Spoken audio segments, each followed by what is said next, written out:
Good morning, everyone, and welcome to COBRA, an initiative that has helped many South Africans in 2020 through the coronavirus. And we're back again in 2021 for a new series of webinars. Our webinars were very popular last year in making people aware of what the opportunities were in assisting people that need help, whether it's financial advice, legal advice, or how to structure their business during this very tough time. And we have a very interesting topic today and a very interesting guest to open the initiative. We welcome Kim Whitaker with the topic Uncertainty, the Greatest Gift. Kim will share her observations of 2020 and the hidden opportunities that present themselves in times of uncertainty during 2021 and beyond. Kim is a South African hospitality entrepreneur, founder of Ubuntu Beds, and well-known speaker who was one of the first COVID-19 positive South Africans, I believe the 42nd or 43rd, to contract the virus. Kim watched her business in the tourism industry crumble, and yet she still felt invigorated by uncertainty. As founder of Ubuntu Beds, a technology platform born out of the pandemic, she connects healthcare workers with empty hotels and apartments around South Africa. And Kim will bring forth knowledge and inspiration to you this morning that will help you see all the opportunities available in these uncertain times. Kim, I'll hand it over to you now. Welcome. Thank you. So today being the 26th of January, 2021, I'm acutely aware of the fact that it's almost month end.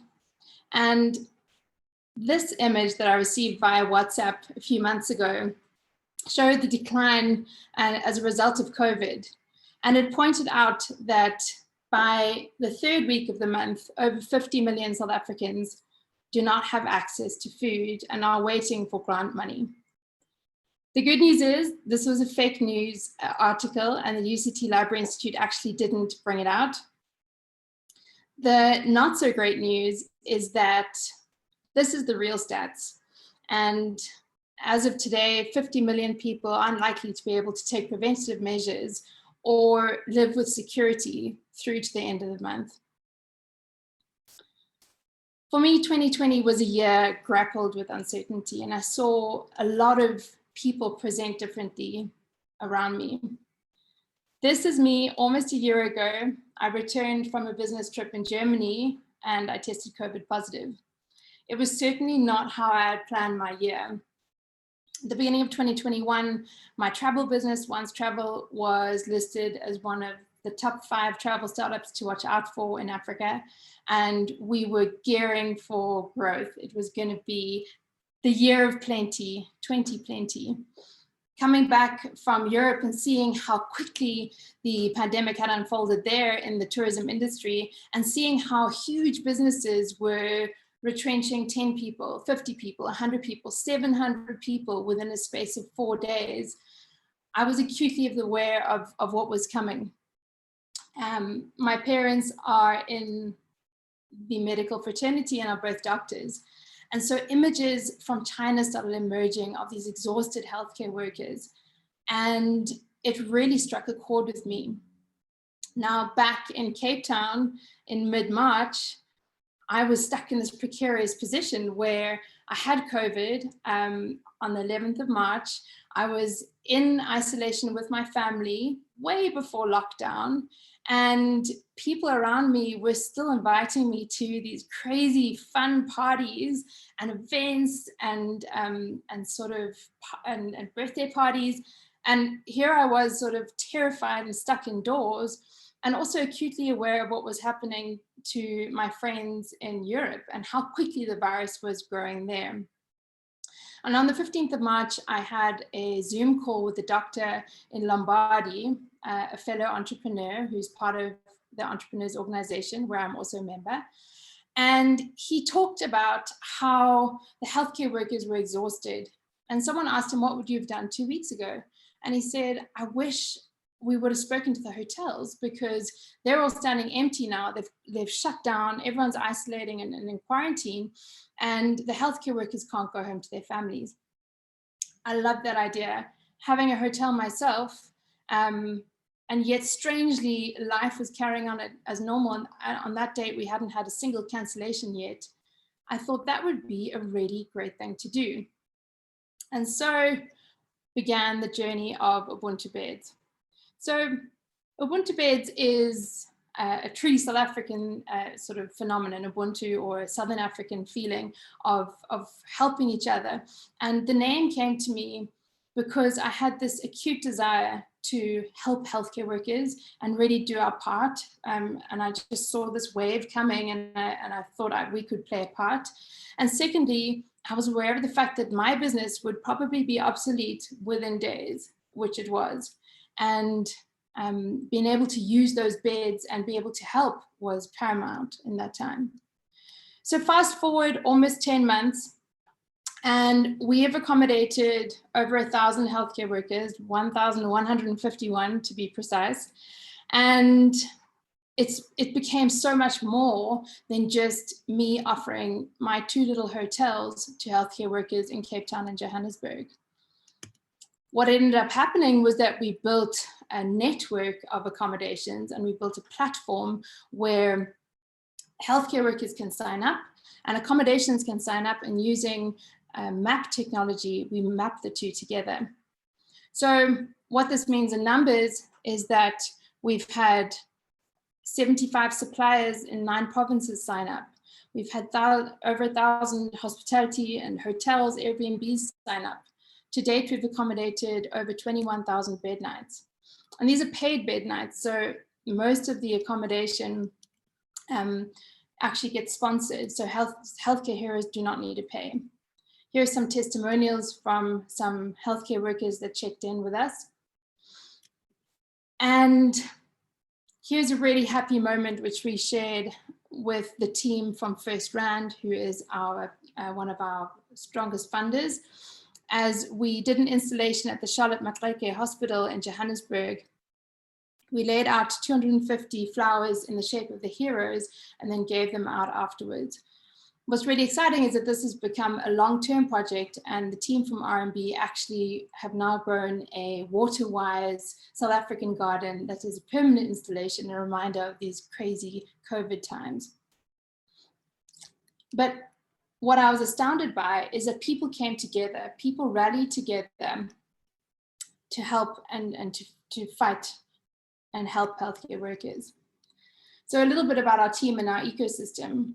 At the height of the first wave, we had about 45 volunteers, reservationists, pro bono advisors, lawyers, accountants, marketing team, helping us to put everything together. And when I look at these faces, it's amazing, because on the one hand, we had to retrench over 41 people in the hotel eventually, when we thought TERS was coming to an end. And at the same breath, we've been able to use their expertise to really help healthcare workers and to keep them sustained during this time.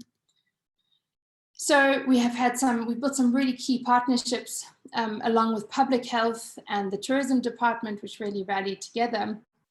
We are working with a lot of private hospitals, for example, Life Healthcare, Mediclinic, Netcare, JMH, Lenmed. And a few months ago, we signed up with Discovery, and we're helping their members find isolation when they test positive and can't isolate at home. We had huge support from other industries. So for example, Nice Work was the agency that put all the branding and the website together. First Rand and the R&B team contacted me within 4 days of launching Ubuntu Beds and said, this is exactly what we want to do. We've got the funds, we've got the expertise, why don't we do this together? And we worked closely with their team for many months while we solved these problems. Other hospitality platforms like Booking.com contributed large amounts of money towards paying accommodations, and Airbnb also allowed us to use their platform. So in a nutshell, how does it work? A lot of people ask me, I want to understand the ins and outs. So in a nutshell, we started off only offering home from home accommodation for healthcare workers. So this is for a healthcare worker who wants to continue working, but doesn't want to risk infecting their family. Then what gradually started happening was that healthcare workers were possibly getting infected with COVID and were needing to self-quarantine until they got their COVID result. And finally, for the healthcare workers that tested positive, they needed a safe place to isolate. So what we found was that the isolation facilities in some provinces had been completely forgotten about. So you had the hospitals and the ICUs and everything set up great, but then if someone was healthy and COVID positive, but perhaps living in a household with their elderly parents, there was very little place for them to go. And basically the platform that we built matched all these different providers together. What I found fascinating about this curve shows the infection rate up until about yesterday, and that's the blue line, and the pink line is our placements. So we place according to demand. So as we get inquiries, we try and help healthcare workers depending on their severity. So for example, an ICU nurse working long shifts, many hours, but having to commute very far and living in a family with multiple family members that are vulnerable, that would be a high priority. But perhaps an admin clerk working in a hospital where there are no COVID patients would be a lower priority. So you can see, quite interestingly, how we always are almost a step ahead. Our lead time is about a week or 2 weeks. So we start getting rapid inquiries almost before the numbers get released.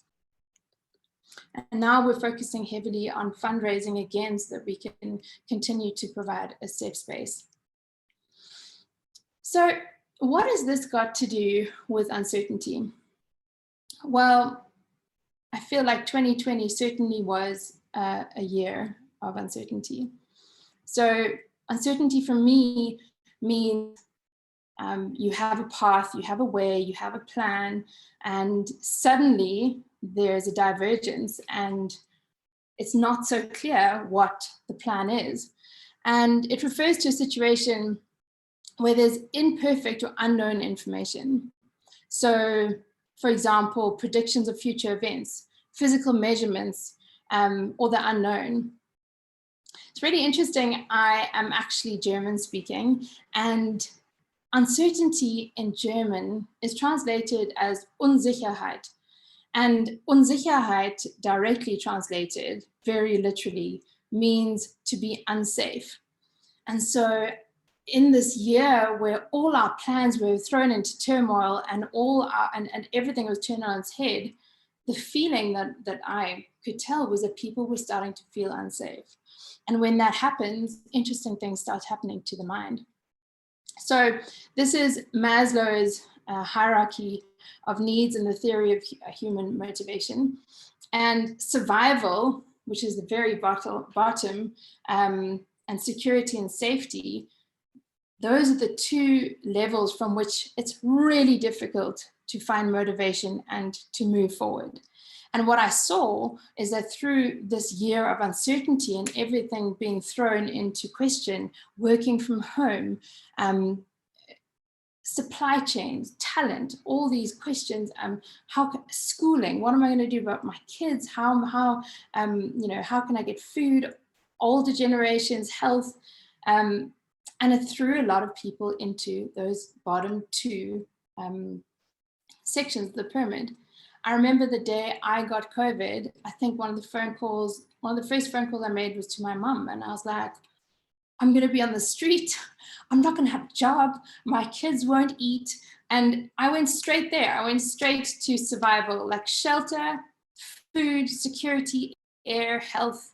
And then afterwards, I went to, straight to the security and the safety needs. And really what I've seen is that it's very difficult to move forward when you're in that state. So this is an example. So there's an event. Let's say, for example, you are retrenched from your work. This event pushes you into uncertainty, and the resulting sort of emotions that come up are fear, anxiety, scarcity, and survival. Now, the brain goes through a really interesting thing when that happens. Usually when something scary happens, a bear or a car accident or an oncoming train, the brain activates the fight, flight, or freeze response. And while I was speaking to a really interesting doctor called the happiness doctor, Dr. Elia Gogoris, he said the 4 most common people that are emerging out of this crisis are the critic. That's the person who's got their boxing gloves on. They're ready to take on government. They're ready to take on society. They're ready to take on SARS, anyone, and they are out there to fight. Then there's the victim. And the victim is the one who, you know, is the victim of the situation. You know, they have a lot of pity. They shy away from engaging. The bystander is the one who's caught in freeze mode, and that is literally the person who can't do anything. And finally, the navigator is the person who simply moves forward slowly. And by navigating, this doesn't necessarily mean the right decisions are always made. It just means that they're navigating one foot in front of the other. So I had a look and I thought, you know, how does this relate to, for example, lockdown? And I started seeing these patterns emerge. I saw the people on Twitter and on WhatsApp. It's government's fault. Let's go and strike. Everyone must make placards. Like, we're going to fight this thing. Once we allow tourists back into the country, we will get our hotels full again. Like, this was mismanaged. This was poorly done. And that's the fight response. The flight response, there was a huge wave of, I'm moving back home to my parents. I'm immigrating. I'm just getting out of this flat and I'm moving to the country. This response to move, to get out of the situation, and that is the flight response.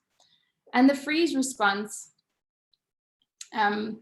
with sort of no pun intended, was that, you know, the people who really just said, I don't know what to do, and so I'm not going to do anything. And there was a meme about baking banana bread, although actually I find that quite relaxing. And finally, the people who were navigating, and these are people who on every street corner were doing something small, starting a soup kitchen, teaching kids who couldn't go to school, just sort of making the most of their situation. As the year intensified, and by mid-year we were, you know, looking at the world completely differently with American elections and Black Lives Matter, the same thing occurred. We have that uncertainty around, what does this mean to me? Like, what do I feel about it? Can I feel anything? It makes me nervous. Speaking about Black Lives Matter makes me feel uncertain. You have the fight response, who say, no, that's rubbish. All lives matter. You have the flight response, who say, I'm not a racist, so this doesn't really apply to me. And the freeze response, which is that I have no opinion. And finally, the navigate response, which is, let's try and have some sort of conversation around this. And what I love about uncertainty, and the reason why I'm so curious about it, is that it is almost a warning, almost a trigger, that moment before these emotions happen and these actions happen. Uncertainty is that split second before, when you go, I don't know how I feel. And then a second later, I start shouting at someone, or I back away, or I run. Uncertainty is literally that split second before that happens. So I got increasingly interested in what happens in the brain during this time. How is it that something so fleeting can happen? I'll see something on social media, or I'll be having a conversation, or I have to make a decision. And within seconds, I respond in a way. So let's have a closer look. So basically, when someone experiences a stressful event, the area of the brain that gets activated is the amygdala. And this is the area of the brain that contributes to emotional processing, and it sends a distress signal to the hypothalamus. The hypothalamus is like the command center, and it communicates with the rest of the body through the nervous system. So there are 2 types of responses. There's the sympathetic nervous system and the parasympathetic nervous system. So what happens is that the hypothalamus activates the adrenal gland. This releases epinephrine or adrenaline. And what happens is our hearts beat faster, our pulses race, the blood pressure increases, our breathing rate increases, our oxygen flow to the brain increases, we become more alert, our eyes change, we become more focused. So this response is built for us to run away from a bear or miss an oncoming train. And yet, when something simple as an employee request or an extension on the lockdown happens, this is often what happens. The secondary thing that happens is that the HPA axis is activated by the hypothalamus. A whole bunch of little things happen, but basically, this activates the adrenal gland to release cortisol. And instead of sort of having your foot on the accelerator and then backing off again, cortisol keeps this heightened sense of stress going throughout the day. And that is what can be bad. That extended level of cortisol, that heightened sense of anxiety and focus and stress is what leads to so many unhealthy sort of lifestyle diseases, burnout and all that kind of stuff. So I spoke about uncertainty being a gift. And as I mentioned before, it's that one moment, it's that split second before my body takes over. And what I realize as a gift is that you have the choice to change it. I'll give you an example. A few days after the alcohol ban was announced, I was really excited to find this super old bottle of Dom Perignon that we'd been given for our wedding a few years ago. And I couldn't believe my luck. I was like, this is amazing. I can finally have a glass of bubbly. This is so great. And I opened it up just to find the snakeskin of a boa constrictor, which my son had very carefully placed in a box that he'd found in some cupboard. And in that moment, I was so mad. It really was the relief I was looking for, and I was not happy with this gift. But it made me realize if I get a gift and I don't like it, I can always go and exchange it. So, think about gifts from your mother-in-law or that random birthday gift that was really expensive, but just something you really don't like. And the beauty about a gift is that you can return it, and you can return it for something that you do want. And yes, I understand that, the limits are real. The economy is broken. Government is struggling, and all these restraints in South Africa are real. But I loved a quote that Vusi Tembakwayo mentioned recently, where he said, "Your excuses are valid. So what? They are valid. We do have these problems. As an average youth in South Africa, you have less opportunities than if you were in a first world country. So what? Work with it. This is your gift. Rethink it. Swap it out for something else. Don't accept a shitty gift. Just take what you've been given and return it. At least you're real about your situation." So back to the brain and what happens to the brain during these kind of responses. A beautiful thing that I felt during the last year, and literally I came up with the idea for Ubuntu Beds while I was mopping the floor and rocking out to Alanis Morissette. And I actually felt so invigorated with the sense of uncertainty, not knowing what tomorrow is going to bring, not like knowing for sure that we're not going to reach budget this month, but not knowing what might happen in a month from now actually felt really exciting. And I wondered why that was. So interesting thing about the Amygdala is that it's shaped by your past experiences, and it can be influenced. So we think of uncertainty as being bad, but that's just based on our past experience. And I'll share with you in a little while on why I actually see uncertainty as positive. So there's another little part of the brain, the prefrontal cortex. And that is a really interesting part of the brain, because that's the one that releases dopamine and makes us think more positively. So interesting is that optimism is the thing, and creativity is the thing that activates this part of the brain. So it sounds counterintuitive. It sounds counterintuitive when there's a train coming along to start thinking of painting.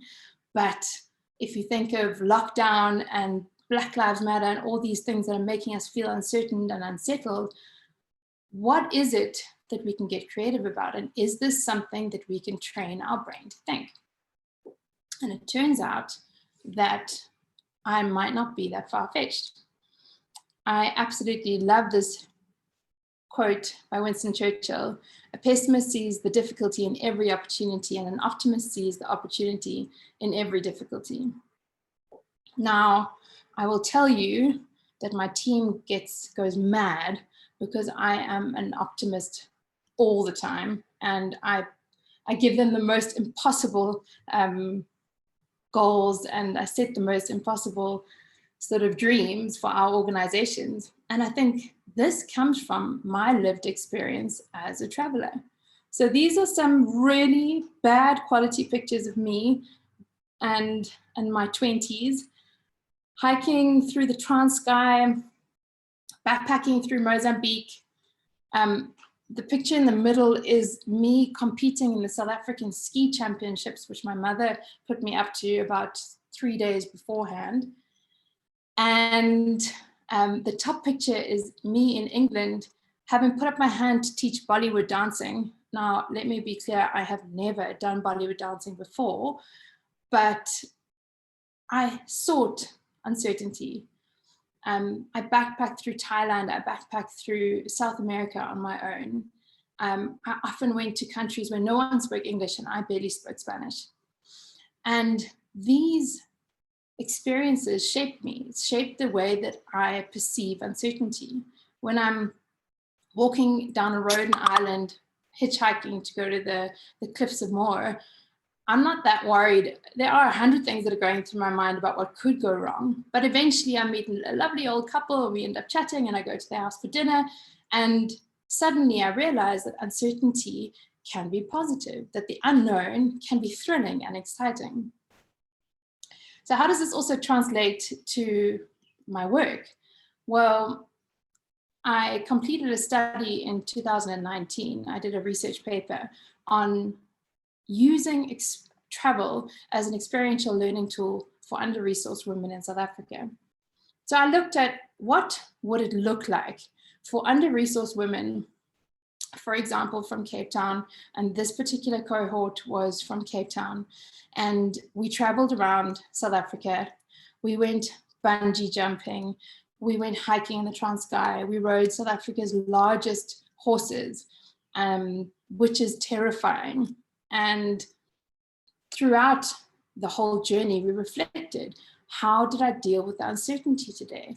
What did I learn about myself? And the responses were amazing. I'm braver than I thought. I thought I couldn't do it, and then I realized I can do it. The world is different to the world I know. There are other opportunities out there that I haven't seen, that haven't been presented to me. And I'm still working, and I'm still obsessed with reading about how the brain can shape our past, and in order to think more positively about the future and greet uncertainty with a type of curiosity. But I wonder, can it be learned?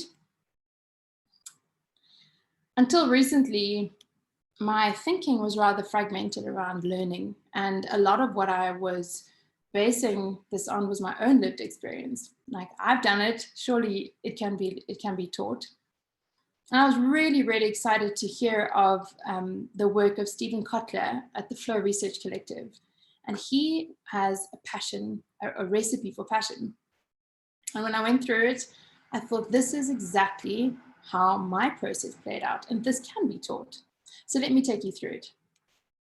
First of all, I'm not going to focus on how do you just get passion. I'll get to that in a little moment. I'm first going to look at what happens when you focus your attention on something. Now, in the world of distractions where cell phones are beeping and phones are ringing and people need you, focused attention is a rarity. But if you can do it, the beauty is amazing. So first of all, it releases two types of neurotransmitters. The first is norepinephrine, and this increases heart rate and blood pressure. So basically, it's exciting. Second of all, dopamine. This is the reward motivated behavior. This is also our feel-good neurotransmitter. So while you're focusing your attention on doing something, you've got this rush, this focus, and also these feel-good feelings. This leads us into flow. I tried to describe to people last year how being uncertain made me feel in flow. We built Ubuntu Beds in a week. Within, I think, 8 days, we placed our first healthcare worker. It went from being an idea to being a reality in such a short space of time. People rallied behind us. Everyone jumped on board. And I could not have achieved that if I wasn't in flow and if all the people around me weren't in flow. But what does flow mean? Being in flow is what Maslow describes as being self-actualized, reaching plateau after plateau of ease, where life just kind of happens and you feel great. You can complete tasks in far shorter time. So flow is also broken down physiologically into a number of steps. First of all, again, norepinephrine increases heart rate and the blood pressure, so you're feeling pumped. You've got your dopamine coming through, which is the reward motivation and behavior. This is the feel-good neurotransmitter. Then you've got anandamide, and this is where your brain generates feelings of motivation and pleasure. Serotonin is your mood stabilizer, feelings of well-being and happiness. And finally, endorphins, the same like when you exercise, reduce perceptions of pain. So really being in a flow state was what I was trying to describe to people that was really, really powerful in this time of uncertainty and helped me pivot my business super, super quickly. So this is the full diagram that is proposed by the Flow Research Collective. And it starts off with curiosity. Curiosity feeds your passion, which falls into a greater purpose. Having a sense of purpose fuels this focused attention, which results in flow, which feeds your passion, and so it goes on and on. So I'm going to give you some tips now on how to cultivate your curiosity. As I mentioned before,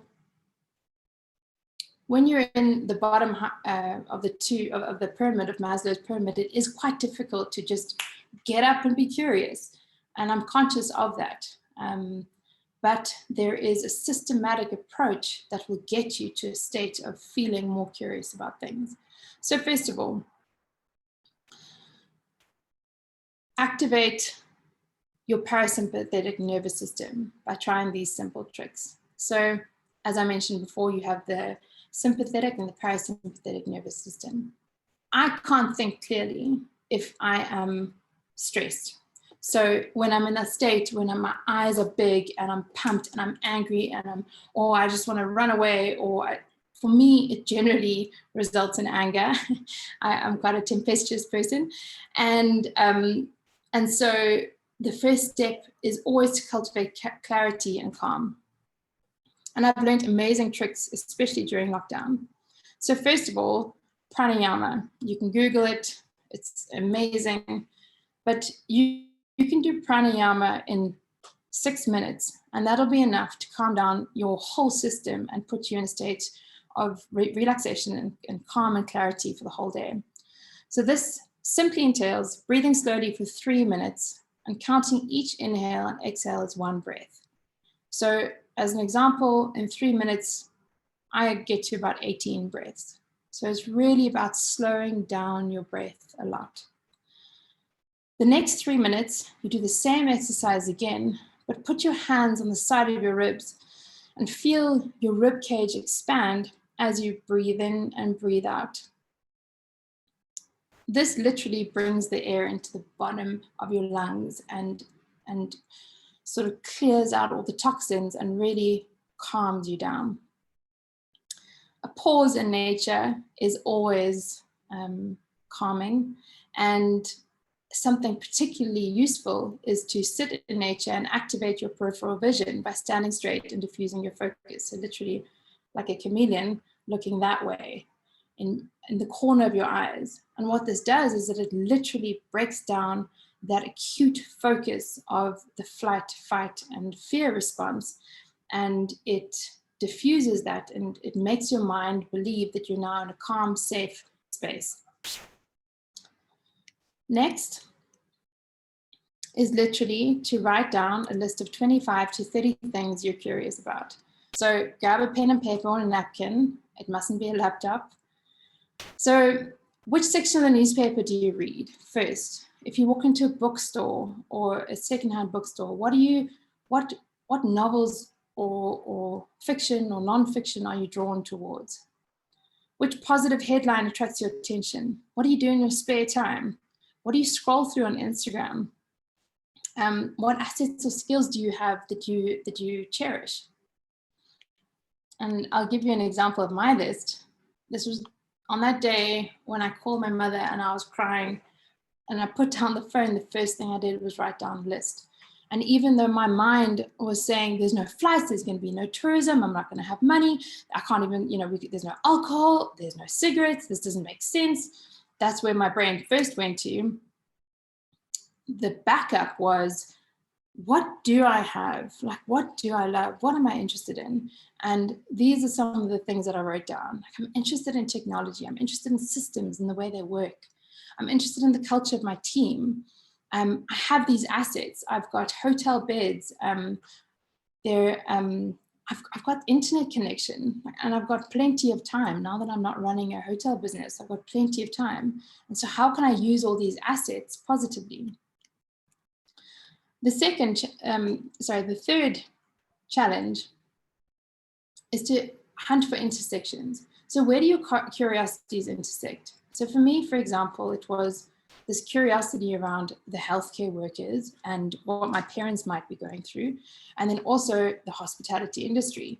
And the intersection of where those two met became really, really interesting, and that's how Ubuntu Beds was born. For Kwela, which is the women's organization that I run, it was about travel and finding joy in travel, and then also about elevating oneself. And so that was the intersection. So for you, it could be something like yoga and African literature, or building systems and mountain biking. It might be really bizarre and completely unrelated on paper, but when you put the two words next to each other and you see where the intersections are, it becomes really, really interesting. The next challenge is to research what already exists. How does it work? Is it abroad or is it in my country? How is technology leveraged? What is the business model? Can I start this lean? So whenever I speak to young business owners, a challenge or a problem that they present to me is often, I need to get funding first. And I speak from experience when I say I've never gotten funding first. I've always just started. And as the idea develops, I get funding down the line. I have also started many businesses that have been dreadful, and I'm really glad I didn't get funding for them because I needed to fail. There's an amazing TED speaker and strategist, Navi Raju, and he speaks of frugal innovation. And this is literally how to innovate within tight constraints and no money. I find this super, super interesting, and there are lots of examples online that you can look at. But think about, how can I start something at the intersection of my passions that isn't going to cost me money? For example, setting up a website cost us virtually no money, I think 60 Rand. Setting up a Google form cost us nothing. Setting up another Google form cost us nothing. Putting those two together costs us nothing. So start the process and start lean and just get going. So now I've explained how to start piquing your curiosity and how to start building that, and how that ties into your passion and how you can build your passion. And how does that fit into purpose? We've heard a lot of people saying, oh, I'm looking for a purpose-led organization. And we've read loads of articles that share that millennials and the new generation believe in purpose and that it's everything. Purpose drives you, it's your North Star. So what is your North Star? And what does the world need? So what are the most pressing issues that we're facing at the moment? Which one of these align with your personal values? And I always go back to the Sustainable Development Goals as a framework, which I find particularly useful. A lot of research has gone into that. And this is the Sustainable Development Goals that the UN would like to achieve by 2030 for a just and equitable world. And if I can create a solution that fits within this, I can almost guarantee that funding, money, flow, all these things will come naturally because I'm solving a problem that is relevant. So how do, for example, gender equality, that's something that speaks to Kwela a lot, along with education and decent work and economic growth. Zero hunger, no poverty, all these things are real, tangible problems that people are trying to solve and for which there is a lot of funding. So this flow state, it got me thinking, I'm constantly going through it over and over and over again, being curious, developing a passion, figuring out my purpose, focusing a bit of attention on it, getting into flow. And slowly but surely, as the cycle continues, it's almost like a wave. I wish this was me. This is my alter ego, Kim, the Hawaiian surfer. But really, this is how I can describe 2020, is that once I found my groove and once that flow started coming, it became easier and easier. The most difficult thing was to start. And so I see this year, 2021, as an inflection point. If we consider ourselves like a startup in the start of our journey, we're at an inflection point. Right now, the economy is not doing great. Government, is questionable, but we're at an inflection point where we can either grow or we will start declining. And I believe that citizen activism and active citizens will shape the growth of our country. And a lot of that relies on confidence, the ability to greet uncertainty with optimism and to be bold enough to try your own thing, start a side hustle, get back on your feet if you've been retrenched. I feel as if we are in the middle of a corner, like a motorbike. And if we just stop now and put the brakes on, it's going to be one hell of an accident. I would rather navigate forward at the risk of making mistakes and at the risk of failure and maybe go down the wrong road, but then find my way back, than slam the brakes on right now and say, it's not my job, it's someone else's job. So I'm going to leave you with this quote from Nelson Mandela. It says, may your choices reflect your hopes and not your fears. And so as we go into 2021 and we make new decisions and we rebuild, let's do it with a sense of hope and a sense of optimism and not fear and anxiety. Thank you. Great. Thank you, Kim. That was absolutely fascinating.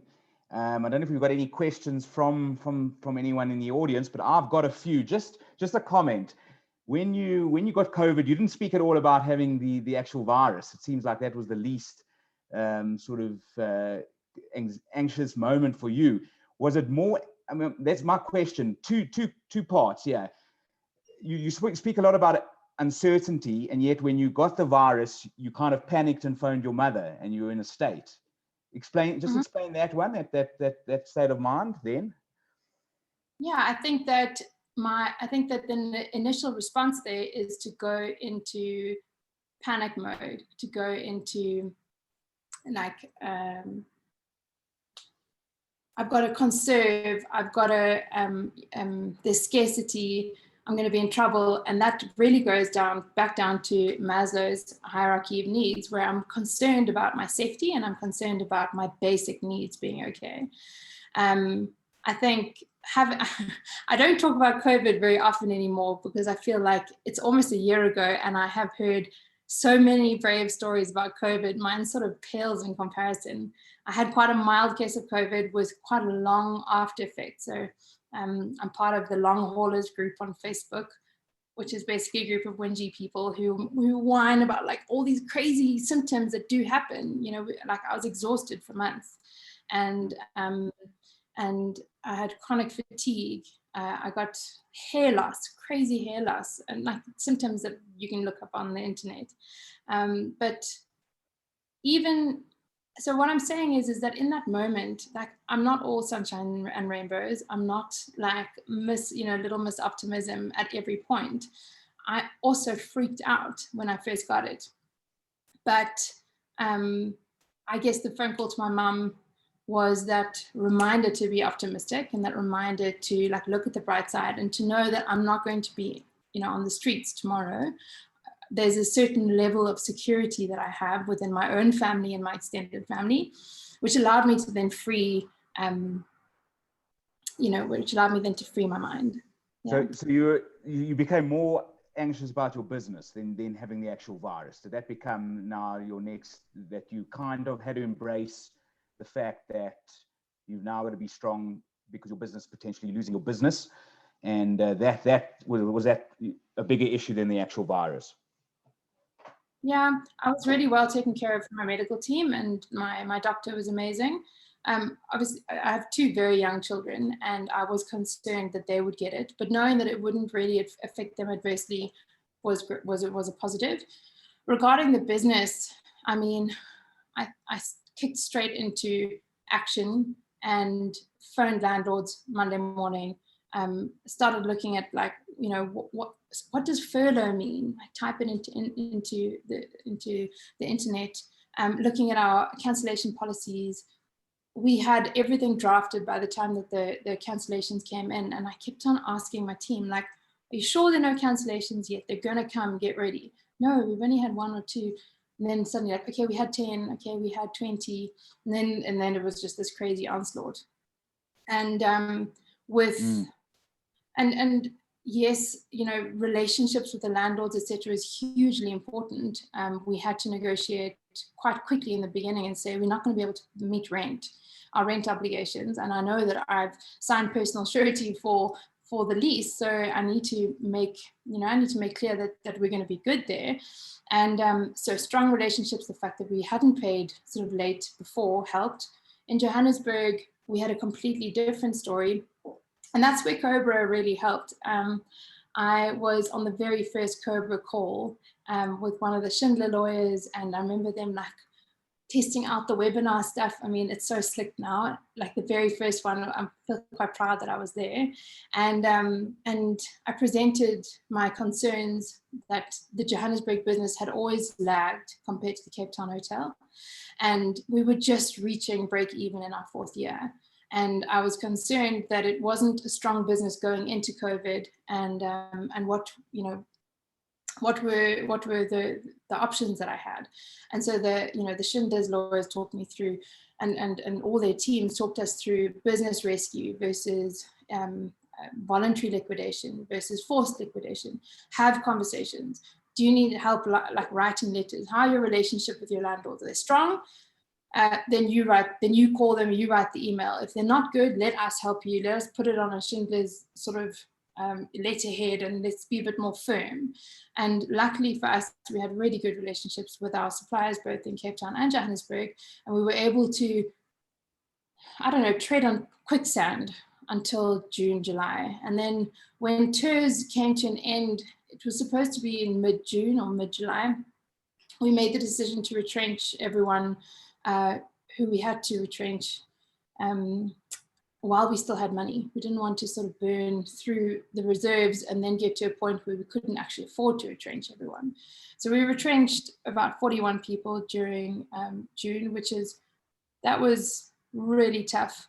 I think as a South African entrepreneur, I was always so proud of employment, and I was always so proud to say, I'm contributing to the economy and I'm creating jobs. And I think this is a very South African narrative, you know, like, oh, what a job that could take 2 people, I'm employing 5. And then to suddenly just see these people that are really part of our family or our cult family,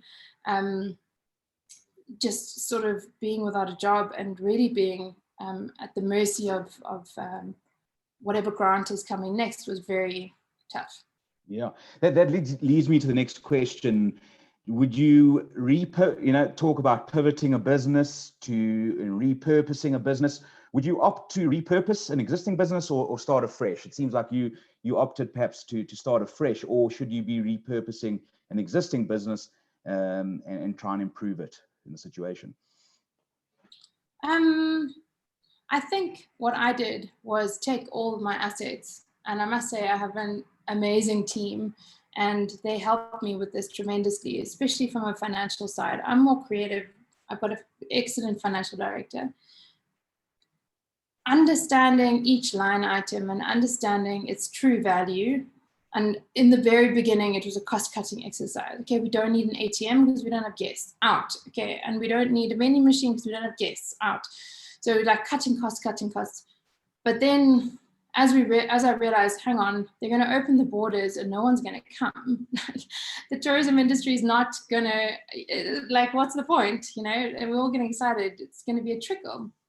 And then rethinking, okay, I have a staff member who is really great at reservations, but actually very good at managing people. And so how can we use that staff member in another business? Or maybe we can even share that staff member with like another, you know, with a friend of mine's business, because he's actually looking for someone to do a workshop on purpose. And so how do we share our assets and our resources? That started happening super quick. I think it's sometimes easier to pivot a business and start new because you don't have the burden and the legacy of the old business. So in the case of our nonprofit, we pivoted, we kept the old business, but we had to do a eulogy. So at the end so when we started our process, each of us, of the employees, had to come with a eulogy. Like, we gathered here today at the funeral of Kwela 1.0. Like, you were loved for these reasons, you died for these reasons, like the lessons we learned. And now we're moving on to Credit 2.0. And that was great because it allowed us to leave the legacy behind. All the stuff, all the old values that like somehow maybe the core values totally still intact, but other sort of things that were important no longer relevant, and it allowed us to move on from that. So certainly I think if you're going to keep the same business, maybe consider doing a eulogy or a funeral. Okay. Is it necessary to do a eulogy for the hospitality industry at the moment? Do you see it coming? When do you see it coming back? And in what form? And what kind of timeline do you see? So I don't see it coming back soon, but I see it coming back better. And I think that there's an increased level of attention to hygiene and cleaning, which is good. So I think that that's one of the basics of hospitality that we have to get right. I think that Airbnb and these kind of apartment rentals will be more popular in the beginning, just because it allows space away from other people.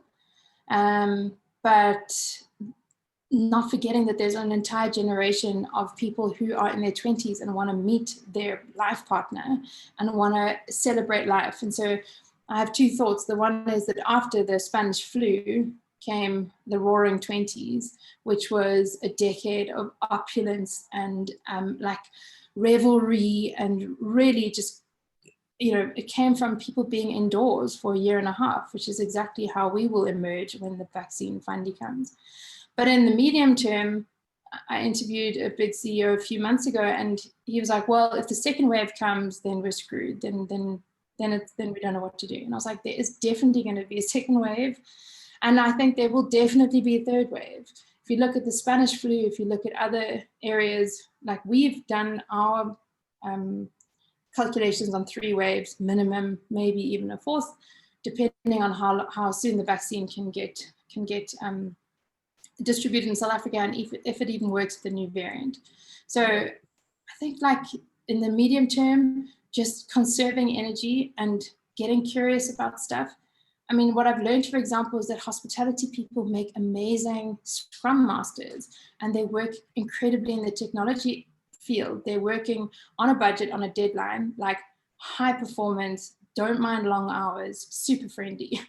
And it makes a really great combination with tech teams. So it's more about sort of using the resources we have, and not, I'm against the idea of waiting 18 months until tourism as we know it comes back, because it won't come back as we knew it. Yeah, I think we're running low on time, and I think we'll end with one final question.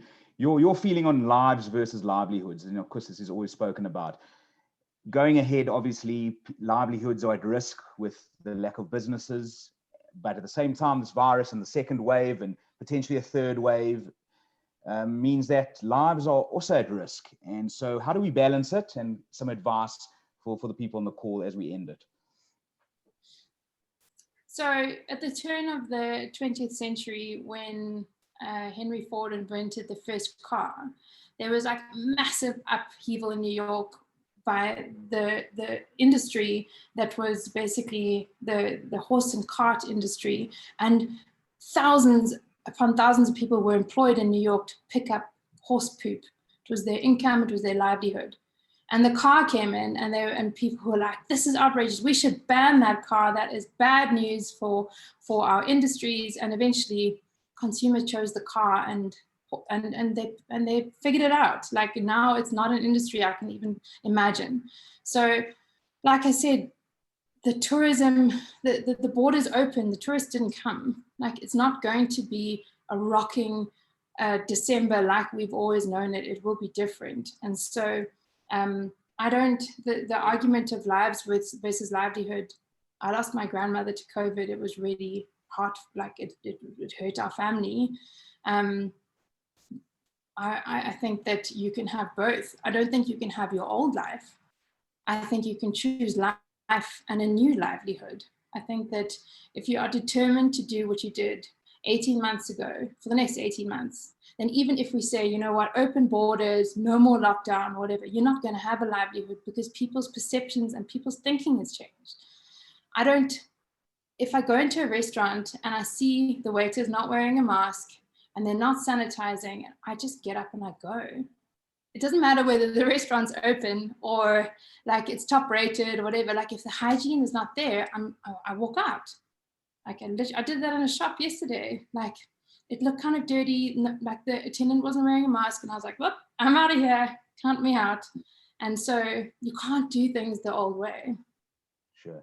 Kim, on that note, it's been an absolute pleasure. I think you've given some vital insights to everyone. And if you can just put that website up, the Ubuntu Beds website one more time, perhaps, so that everyone can go have a look and support this great initiative, both your initiatives, in fact. And let's get involved, guys, and let's try to do our best.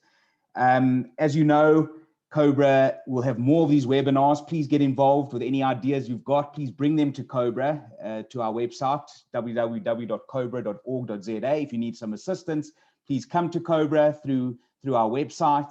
We assisted Kim, we can assist you if your business is in distress, if you need some advice, but please do come to us. So until next time, enjoy your afternoon, enjoy your next couple of weeks before the next COBRA webinar. Look out for it on our website. From all of us at the COBRA team, goodbye.